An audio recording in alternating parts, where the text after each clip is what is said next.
Hello सर्वांना, माझा नमस्कार आणि माझ्या यूट्यूब चॅनलवर तुमच्या सर्वांचे खूप खूप स्वागत. आत्ता मी 10 मिनटासाठी बाहेर गेली होती. याचा जन्मदाखला काढायचा होता. सो त्या रजिस्टरवर वडिलांची किंवा आईची सही लागते, त्याच्याशिवाय तर देत नाही. तर पप्पांनी सर्व सेटिंग करून ठेवली होती. मग मी याला व्यवस्थित झोपवलेलं होतं. तर पप्पा बोलले 10 मिनटं सही करून आपण लगेच येऊन जाऊ.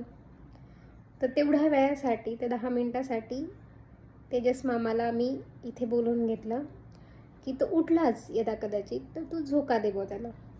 त्यासाठी तर मामा लगेच आला त्याचा, आणि तो इथे बसला आणि मी आणि पप्पा गेलो. तर तिथे गेलो थोडंसं झेरॉक्स करण्यासाठी. 5-1 मिनटं थोडं लेट झाला. अगदी 2 मिनटाचं काम राहिलं होतं. तेवढ्यात तेजसचा फोन आला की तो उठला आहे, तो शांत नाही होत, म्हणजे रडतोय, असं नॉर्मली रडतोय असं सांगितलं. मग मला असं वाटलं हा जास्त रडेल, तेजस घाबरून जाईल असं.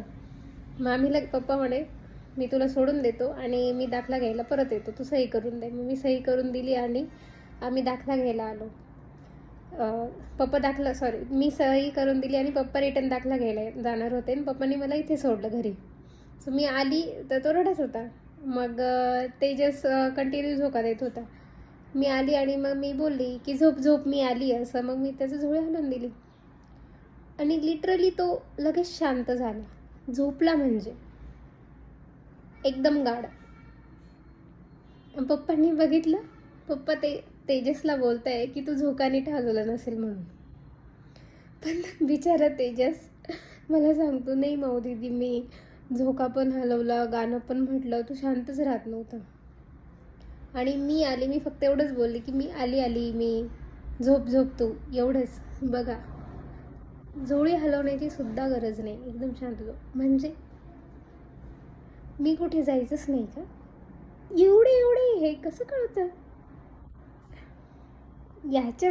याच्यामुळे ते तेजसने बोलणे काढले पप्पांचे.